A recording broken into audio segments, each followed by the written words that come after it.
Nasceu no meio de livros. Podia ter sido contabilista, talvez, administrativa, talvez. Foi jornalista na imprensa, foi realizadora na rádio, mas é primeiro e sempre atriz e encenadora.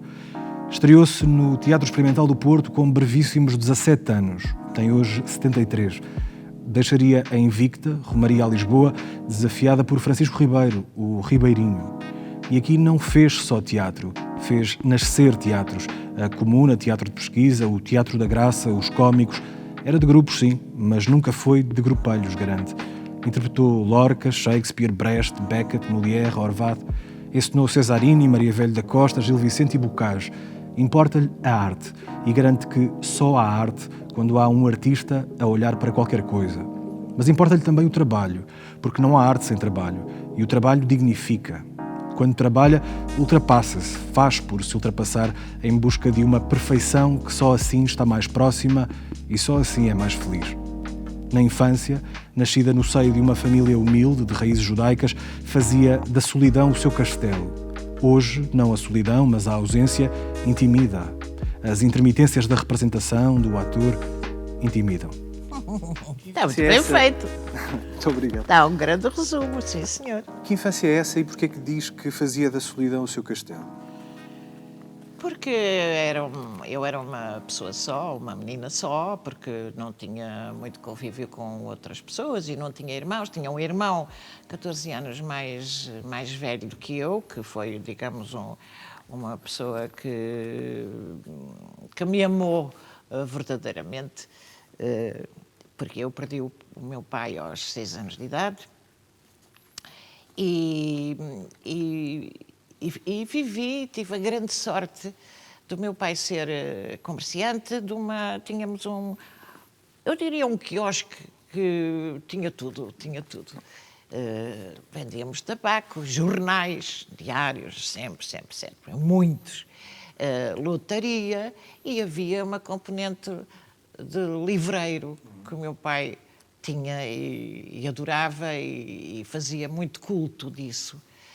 E, portanto, eu nasci ali, podia não ter tido essa sorte, podia ter tido a sorte ou a desvantagem de ter nascido numa peixaria ou sem desprimor, ou numa loja de móveis ou uma coisa com género que não me permitisse estar a par das palavras e das coisas que, no fundo, fizeram a minha identidade, que me formaram. Isso começou-se a construir cedo? Começou a beber das palavras cedo? Sim. Eu aprendi a ler, porque o meu irmão me ensinou antes de ir para a escola, aos 6 anos e meio, já sabia algumas coisas, já conseguia escrever algumas coisas, juntar algumas letras e portanto, fazia já tinha um certo avanço. Em relação à primeira classe, eu fui sempre muito, muito boa aluna. Eu ganhei o prémio, imagina, Américo Tomás. E depois estive 2 ou 3 anos sem estudar. Olha, mas a ler, mas sempre a ler. E, portanto, o que aconteceu foi que eu entrei para a escola secundária, a escola comercial de Espinho, já tinha 13 anos, 13 anos. Entrei para o primeiro ano, quando as crianças estavam lá com 11. Mas, como era boa aluna, continuava com notas altíssimas, etc. Eu fiz 2 anos num, portanto, aos 16, 17, já tinha feito, acho que era o 7º ano. Eu tenho uma curiosidade. O teatro, de facto, surge na sua vida um pouco mais à frente, até já no Teatro Universitário do Porto. A música em Espinho surge antes do teatro? Sim, isto apareceu tudo assim. Aconteceu assim. O meu pai era uma pessoa notável. Não era um erudito, não era... Mas era uma pessoa muito inteligente e nem vou contar a história toda, porque é uma história muito dramática, a história do meu pai, porque ele teve uma doença muito violenta aos 29 anos, que era uma doença de Buerger, que é uma doença que leva a que seja amputado. os médicos no Hospital de Santo António do Porto, que o operaram, deram-lhe um ano de vida, ele viveu 17. E sempre um homem muito corajoso, a enfrentar a vida e com muita inteligência. E, portanto, o que é que ele achou nessa altura? Eu era um bocadito bicho do mato, era uma menina tímida, sozinha, tímida. E ele achou como Espinho tinha uma vida cultural intensíssima e havia um grupo de teatro para crianças, um grupo de teatro para adultos, um canto coral para crianças, canto coral para adultos, e ele achou por bem conduzir-me a um desses grupos. E foi aí a primeira vez que eu disse um poema e que representei um papel. Tinha para aí 6 anos, 5, 6, ele morreu quando tinha 6 anos, foi antes de ele morrer, e representei uma peça da qual me lembro hoje, isto era tudo no Salão dos Bombeiros, uma peça que se chamava O Jarrão Chinês. Era uma peça, tinha personagens vários. Eu fazia uma menina muito pobrezinha, a quem toda a gente acusava de ter partido de célebre jarrão chinês. Bom, o que sei é que, pelos vistos, me saí muito bem. E, a partir daí, ficou o gosto pela representação. Sabia que era isso que queria fazer? Não, foi um bocado o que aconteceu na vida. Estas coisas a gente diz, eu quis ser atriz. Não, essas coisas são formadas, acontecem porque alguma coisa nos orienta para lá, não é?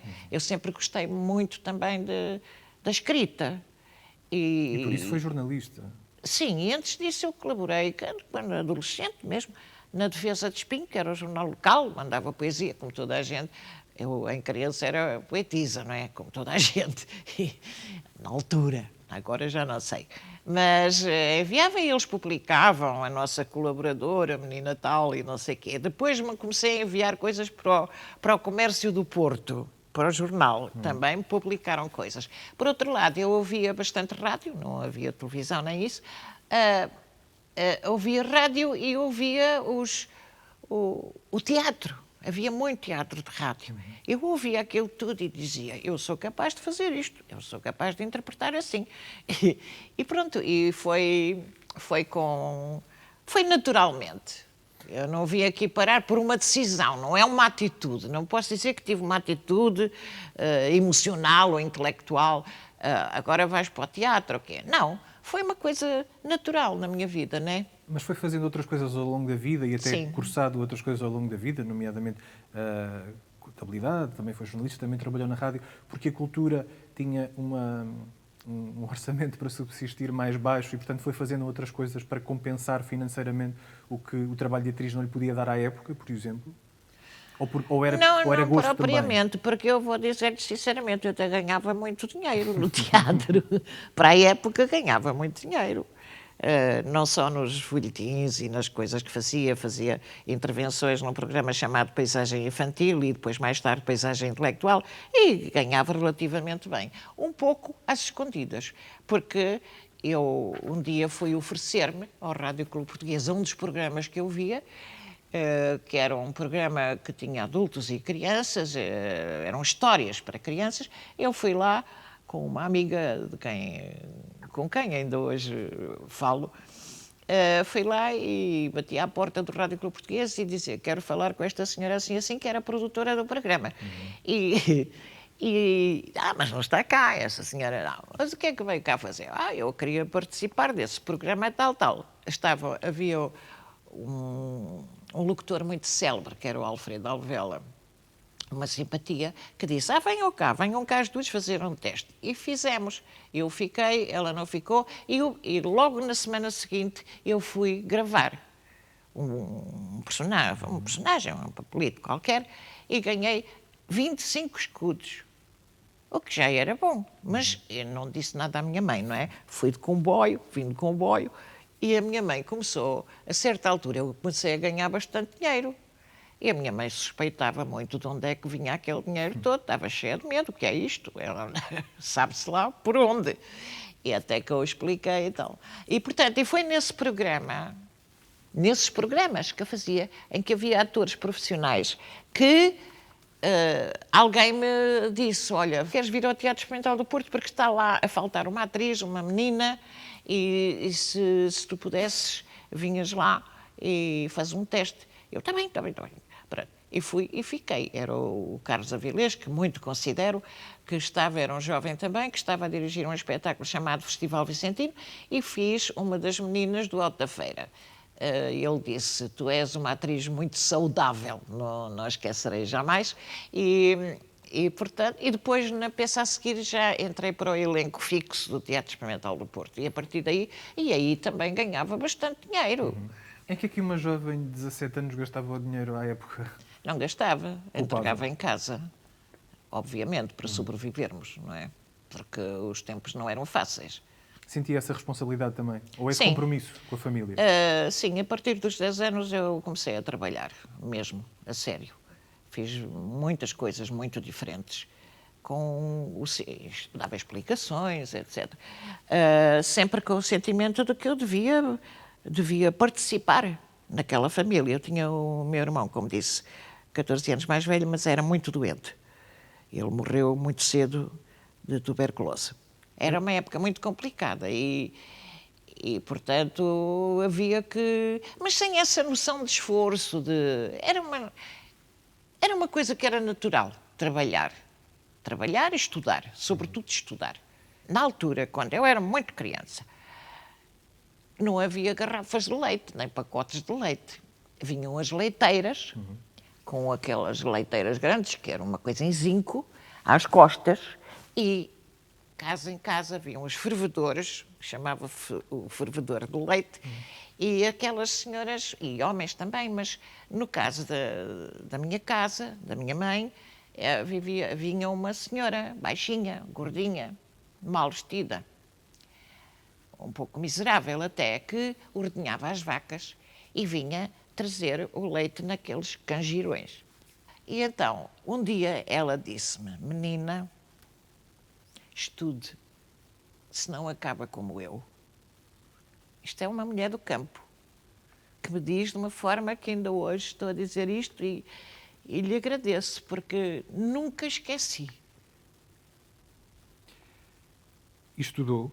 E estudei, sim, estudei muito. Era um bocadinho obsessiva até, mas eu tive sempre pessoas que me ajudaram.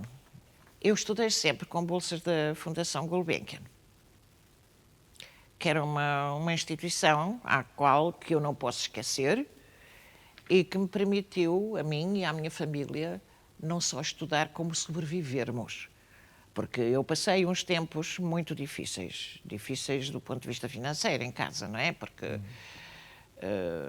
houve ali problemas que não interessa para o caso, e a minha mãe não sabia como nos dar de comer, não é?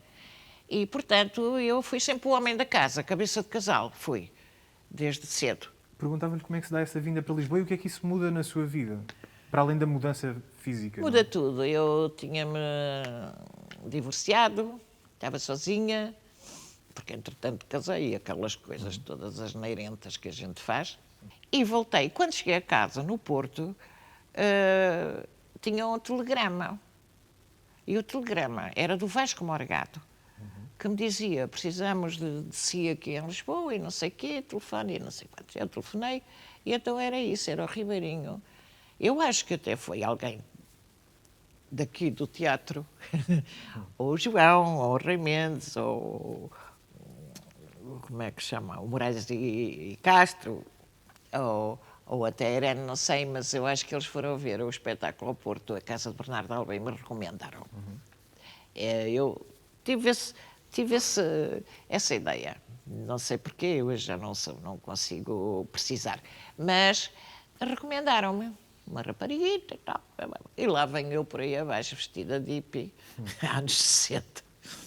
E pronto, e fiquei a trabalhar com o Ribeirinho, que sempre me estimou muito, e tal como os colegas, o Henrique Viana, o João Perry, etc.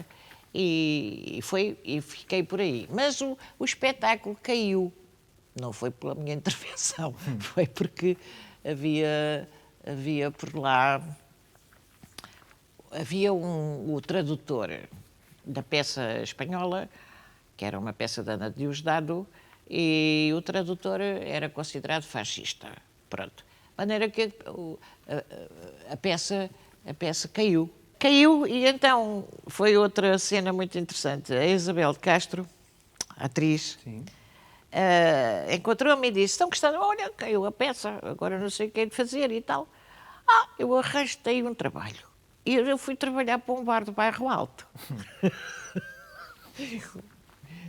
Foi muito interessante. Eu nunca contei esta história. Fui trabalhar para o Bairro Alto, que entrava às 4 da tarde e saía às 3 da manhã, ou coisa assim. Era um bar chique, ia de vestido de noite e tal, mais umas miúdas que andavam por lá. E estive lá 4 dias, já foi muito, mas não porque não gostasse. Foi porque um dia encontrei o Carlos Paulo na rua, ou no metro, e que me disse: o que é que estás a fazer? Olha, estou a trabalhar num bar. Eu não sabia sequer o nome das bebidas, não é? Mas ele disse: não, olha, temos um problema lá com uma atriz, que era a Maria Elisa, que vai embora, se quiseres, vai lá. E então fui de substituição em substituição até à vitória final. Fui fundadora da Comuna e a partir daí fiquei sempre muito ligada ao teatro independente, à altura. Fazer teatro independente, fundar um teatro antes do 25 de Abril, durante a ditadura, é quase um ato subversivo, ou não? Sim, era. Quer dizer, há uma coisa que se deve dizer. Nós estávamos em pleno fascismo, não é? Estado Novo. Mas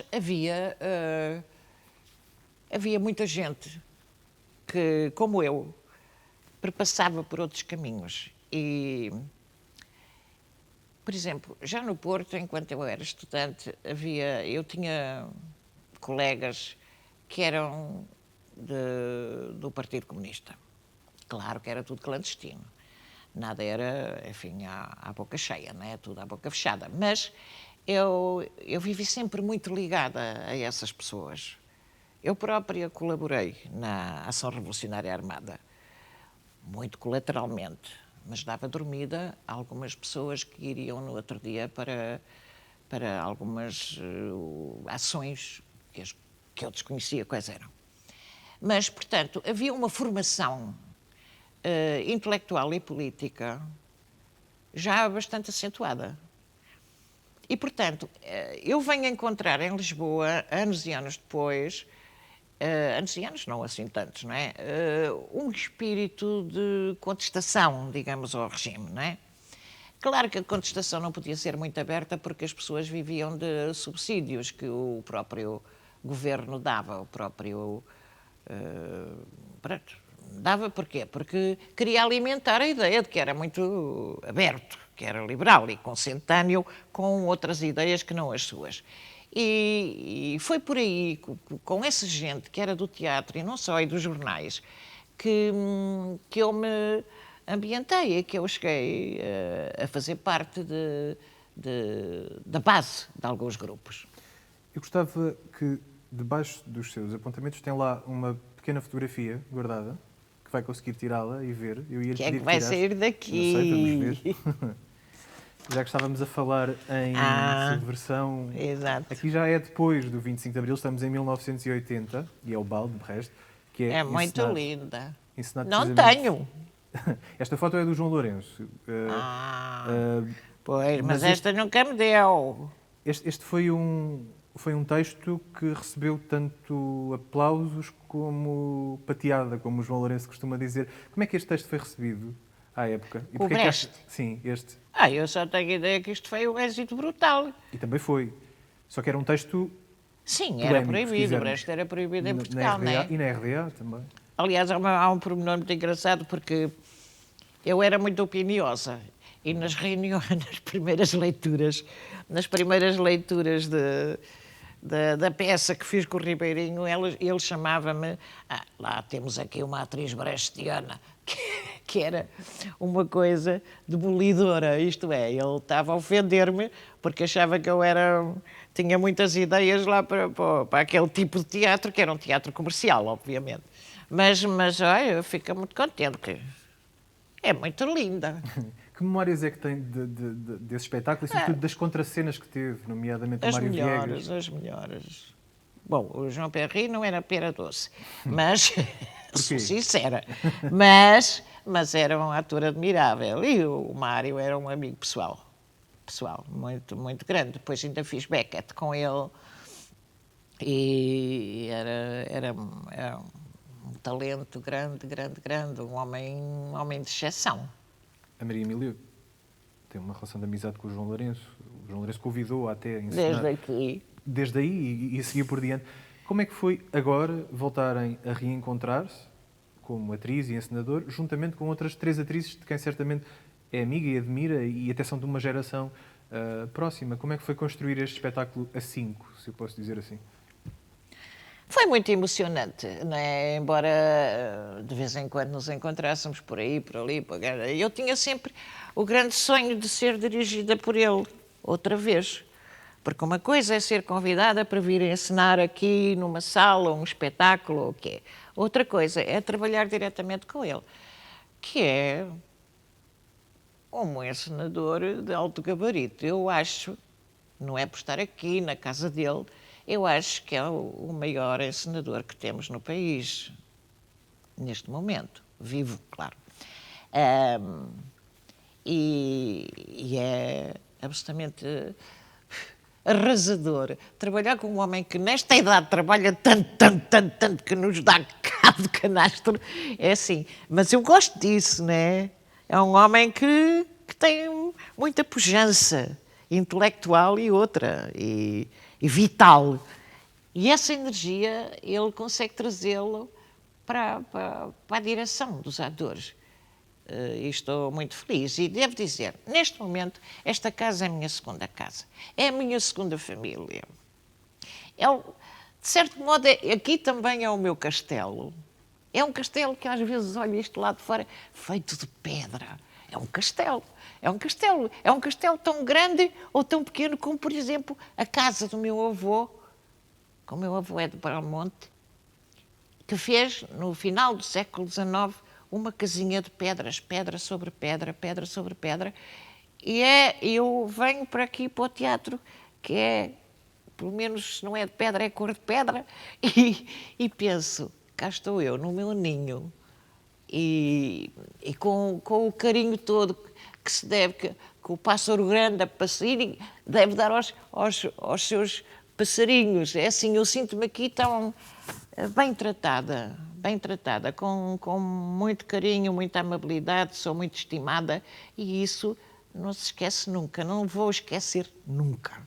É curioso dizer isso e o elogio que faz ao João, e acho que não estou a cometer nenhuma inconfidência se lhe disser que o João me disse que a admira muito como atriz, mas que a admira muito também como encenadora.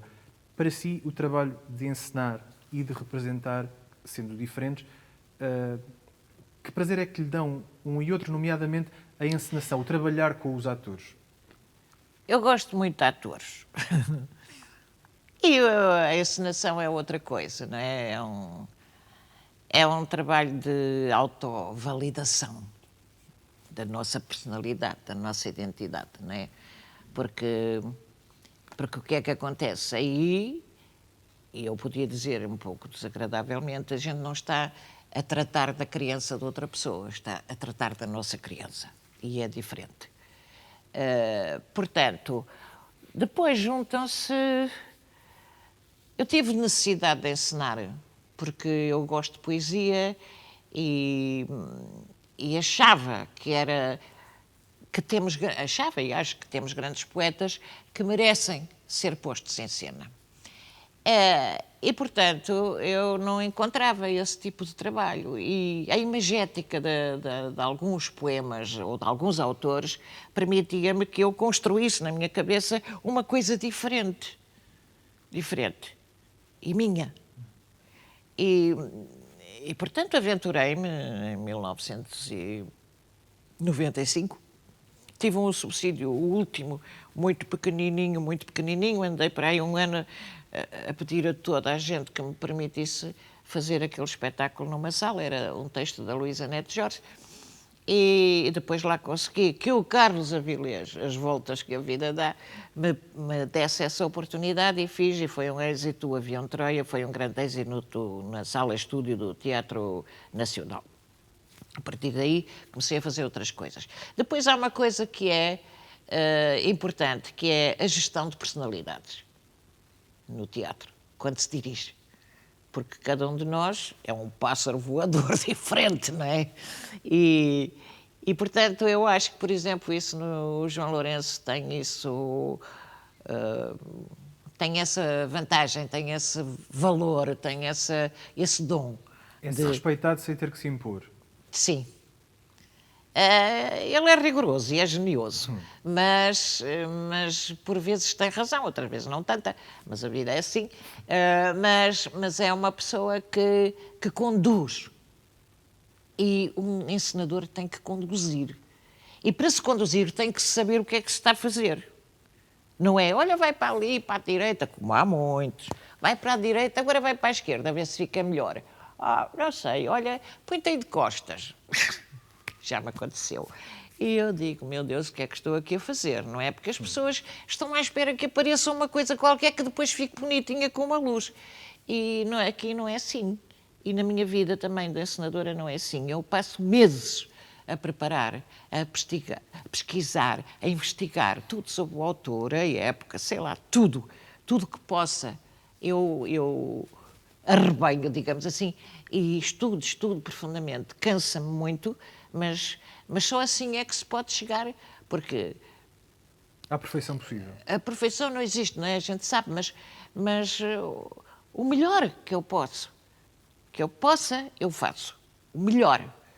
E, se calhar, por vezes, fico um pouco frustrada. É que isto não está lá muito bem. Mas depois também me rodeio de colaboradores fantásticos que fazem o que eu quero. Porque isto é outro problema. É a perversão nas relações de um teatro. Porque o encenador sabe o que é que quer. Tem que saber. Se não sabe, não adianta. Não vou encomendar um cenário ao lado. Olha, faz-me lá um cenário para esta peça que é tão engraçada. Acontece muito isso.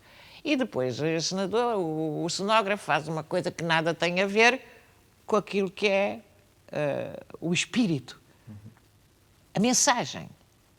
E eu tento tornar as coisas todas sedutoras, porque se o público não fica seduzido, a mensagem não passa. Percebo. Maria Emília, gostava de lhe mostrar um pequeno vídeo. As secretárias estão perto, mas as pessoas estão muito longe umas das outras.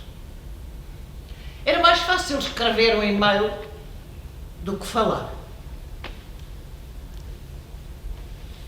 Mas agora sinto-me outra vez em baixo. Mas porquê é que eu não consigo? Não consigo mesmo! Hoje de manhã fiquei sentada na cama. E deixei-me ficar ali assim até à hora do almoço. O ar estava muito pesado. É difícil uma pessoa mexer-se. Encontrar uma razão para se mexer. À tarde não é tão mal, consegui vir até aqui. Mas não me sinto bem. Não sei o que é que estou aqui a fazer.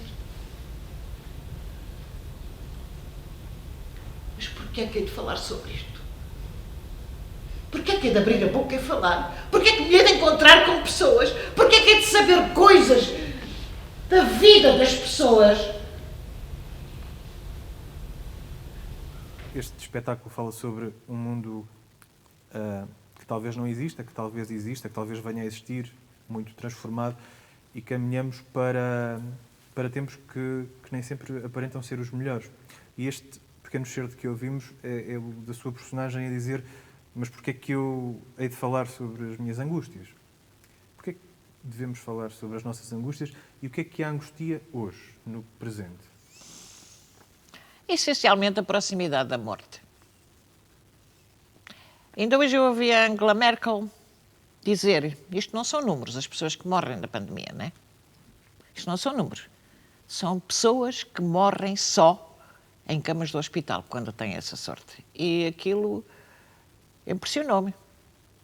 Porque a gente vê, quantos mortos foram hoje? 200 e tal. Foi um bocadinho mais que ontem, foi menos que ontem. E aquilo é uma coisa que parece que não é nada. Mas são pessoas que podiam ser da nossa família, se acaso não são. Que podiam ser muito necessárias à nossa vida, que podiam ser muito necessárias ao país. E isso angustia-me, sim. Angustia-me essa ligeireza com que algumas pessoas... hoje há mais infectados, olha que chatice e tal. Não, não é assim. Não é assim. E isso causa-me alguma angústia, sincera angústia. Eu, às vezes, não durmo muito bem. E de manhã estou sempre com medo de estar muito doente. E até parece que tenho febre. Porque isto é uma coisa muito pesada na vida de uma pessoa. E eu vou dizer-lhe, nós nesta idade não merecíamos isto. Claro que não é só para mim, eu sei que é para muita gente. E estou a ser um pouco egoísta. Mas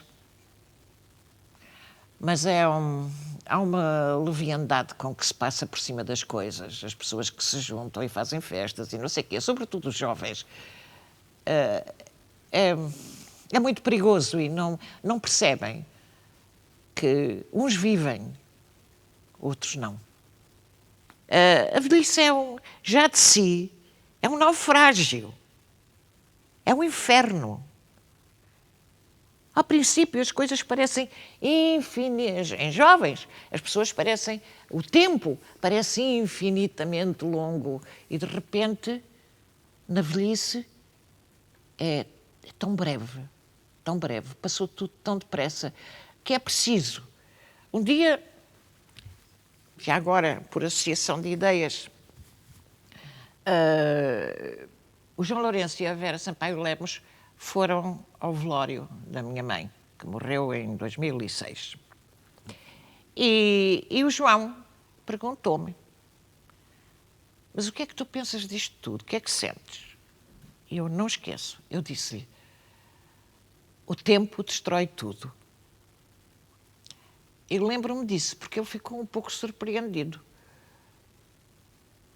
Portanto, a ligação com ele não é assim tão efêmera e fugaz, não é? E eu disse isso, e depois vim pensar para casa. E agora, ontem, eu rememorei e disse, que engraçado. Engraçado, não tem graça, não tem grande graça, mas enfim, é uma expressão. O tempo destrói tudo. Portanto, este momento exato em que estamos aqui a fazer esta peça é a altura de todos nos estimarmos muito. Muito, muito, muito. De estimarmos todos os nossos e todos os que não são os nossos. E essa construção sobre aquilo que é o declínio desta sociedade está nesta peça, No Sou Eu Escapei, da Carol Churchill. Portanto, isto é um mundo, não é de fantasia, é um mundo de verdade, é um mundo de mágica. E a mágica tem que estar dentro da nossa cabeça, senão a gente não sabe representar. Obrigado, Maria Emília. O espetáculo Sou Eu Escapei, interrompido devido à pandemia, regressará em breve ao palco do Teatro Aberto, em Lisboa.